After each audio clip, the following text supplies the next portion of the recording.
یہ میرا ذاتی تجربہ ہے کہ جس خطرے کا خوف محسوس ہو اس کا سامنا کرو تو خوف ختم ہو جاتا ہے اور خطرے کی شدت بھی کم ہو جاتی ہے۔ یہ خطرہ کسی درندے کا ہو، خواہ اپنے اندر سے کوئی خیالی خطرہ اٹھے، اس کا مقابلہ کرو تو فتح آپ کی ہوگی۔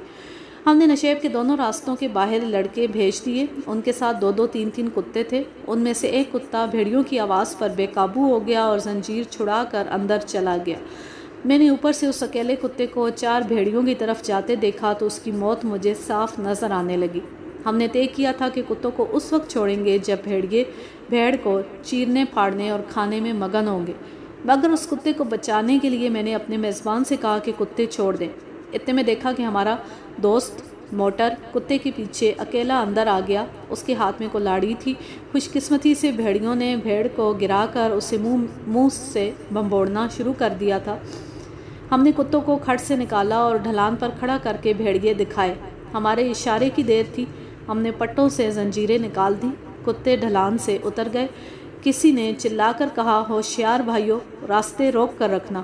دونوں راستوں پر جو کتے تھے وہ بھی چھوڑ دیے گئے اور لڑکے کلہاڑیاں تانے وہیں کھڑے رہے۔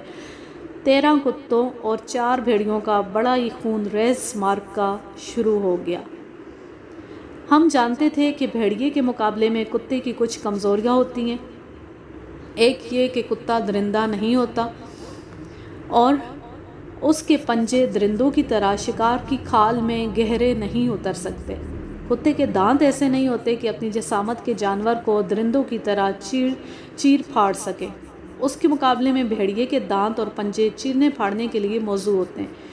اس مقابلے میں 2 3 کتوں کا ضائع یا شدید زخمی ہونا ضروری تھا۔ ہمارا مقصد لڑائی دیکھنا نہیں بلکہ بھیڑیوں کو مارنا تھا۔ بھیڑیے بھاگنے کے بجائے جم کر مقابلہ کر رہے تھے، جس کی وجہ یہ تھی کہ وہاں بھیڑ زخمی پڑی تڑپ رہی تھی۔ یہ بھیڑیوں کا شکار تھا۔ وہ بھوکے بھی تھے، اپنے شکار سے دستبردار نہیں ہونا چاہتے تھے۔ انہیں یہ ڈر نہیں تھا کہ وہ چار ہیں اور کتے 13 ہیں۔ ہم سب کلاڑیاں اور ڈنڈے تانے اوپر سے نیچے کو دوڑے۔ بھیڑیے کتوں سے الجھے ہوئے تھے۔ ہم نے ان پر کلاڑیوں اور ڈنڈوں سے حملہ کر دیا۔ کچھ ہی دیر میں معرکہ ختم ہو گیا۔ ایک بھی بھیڑیا زندہ نہ رہا۔ ہم نے ادھر ادھر دیکھنا شروع کر دیا۔ ہم پر کسی طرف سے کوئی مصیبت نازل نہیں ہو رہی تھی۔ کتے بھیڑیوں کو بھنبوڑ رہے تھے۔ ہمارے دل خوف سے آزاد ہو گئے۔ اگر یہ بھیڑیے شرشرار ہوتے تو غائب ہو جاتے۔ یہ ثبوت ہمیں عامل کو اور اس کے معتقدوں کو دکھانا تھا۔ 2 لڑکوں نے ایک بھیڑیے کو پچھلی ٹانگوں سے پکڑا اور واپسی کے سفر پر گھسیٹنے لگے۔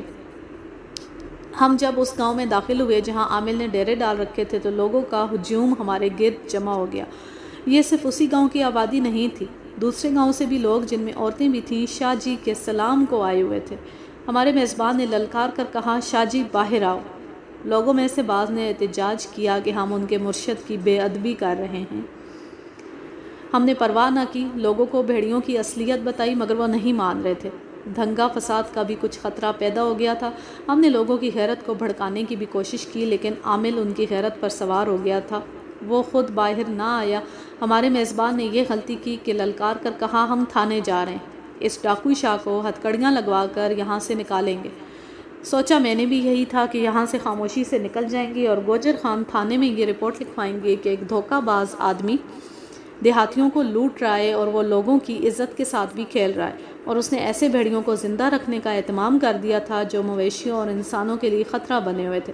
ہمارے میزبان نے یہ اعلان کر کے غلطی کی کہ ہم پولیس کو رپورٹ دیں گے۔ سب سے بڑی غلطی لوگوں کی تھی جو اس فریب کار کے خلاف صاف ثبوت دیکھ کر بھی ہمارے خلاف کھڑے ہو گئے تھے۔ ہم بیڑیوں کو گھسیٹتے میزبان کے گاؤں پہنچے۔ اس گاؤں کے لوگوں نے ہماری باتیں دھیان سے سنی اور وہ مان گئے کہ یہ بھیڑیے ہی تھے۔ ہمیں اپنے گاؤں واپس جانا تھا۔ ہم جانتے تھے کہ ہماری مائیں پریشان ہوگی۔ طے یہ ہوا کہ ہمارا میزبان نمبردار اور 2 3 معززین کو ساتھ لے کر تھانے جائے گا، اور کیس رجسٹر ہو گیا تو ہم سب گواہی دیں گے۔ ہم کھانا کھا کر اپنے گاؤں کو روانہ ہو گئے اور اپنے گاؤں میں ہی گواہی کے لیے پولیس کے بلاوے کا انتظار کرنے لگے۔ 14 15 دن گزر گئے۔ بلاوے کی جگہ ہمارا میزبان ہمارے گاؤں آ گیا۔ وہ اسی گھوڑی پر آیا تھا جس کی بیماری نے گوجر خان مویشیوں کے اسپتال میں ہمارا تعارف کرایا تھا۔ اس سے پوچھا کہ وہ تھانے گیا تھا یا نہیں۔ نہیں، اس نے جواب دیا۔ ہم اسی شام تھانے نہ گئے۔ دوسرے دن جانے کی تیاری کر رہے تھے کہ وہ کمہار جس کے گھر کشمیری عامل نے ڈیرہ جمایا تھا ہمارے گاؤں کے قریب سے گزرا۔ اس کے ساتھ اس کا بیٹا تھا اور 2 3 معزز آدمی تھے۔ انہوں نے بتایا کہ رات کو کشمیری عامل کمہار کی بہو کو ساتھ لے کر بھاگ گیا ہے۔ یہ لوگ تھانے جا رہے تھے، اب پولیس اسے ڈھونڈ رہی ہے اور گاؤں کے 3-4 آدمی بھی اس کی تلاش میں گئے ہوئے ہیں۔ اس کا کوئی سراغ نہ ملا۔ ہم یہی سمجھ سکے کہ وہ کوئی جرائم پیشہ دھوکے باز شخص تھا۔ اس نے اس علاقے میں آ کر بھیڑیوں کی تباہ کاری دیکھی اور سنا کہ یہ ایک فقیر کی بد دعا کا نتیجہ ہے، تو اس نے اسی بات کو اپنے فریب کا ذریعہ بنا لیا۔ اس نے کمہار کی بہو دیکھ لی ہوگی، وہ جوان اور خوبصورت تھی، تو اس نے اسی کمہار کے گھر میں ڈیرا جما لیا اور لوگوں کی کمزوری سے خوب فائدہ اٹھایا۔ بھیڑیوں نے اتنا نقصان نہیں کیا جتنا یہ جعلی عامل کر گیا۔ اس کے بعد کوئی بھیڑ بکری کسی بھیڑیے کی نظر نہ ہوئی، نہ کوئی بھیڑیا سامنے آیا۔ البتہ عامل، فقیر اور پیر لوگوں کے دین و ایمان کو چیرتے پھاڑتے رہے۔ تو یوں اس کہانی کا اختتام ہو گیا۔ آپ ضرور کمنٹ کر کے بتائیے گا کہ بھیڑیوں کی شکار کی یہ کہانی آپ کو کیسی لگی۔ آج بھی ہمارے ارد گرد توہمات اور جہالت کا دورہ موجود ہے۔ اب حالات پہلے سے کچھ بہتر ہو چکے ہیں، لیکن ابھی بھی دیہات میں جہاں تعلیم کی کمی ہے، وہاں لوگ ان جعلی عاملوں، فقیروں اور پیروں کے مرید بنے پھرتے ہیں اور ان کے ظلم کا شکار ہوتے ہیں۔ اب میں لیتی ہوں آپ سے اجازت، جہاں رہیں خوش رہیں، شاد و آباد رہیں، ہنستے مسکراتے رہیں۔ اللہ حافظ، اللہ نگہبان۔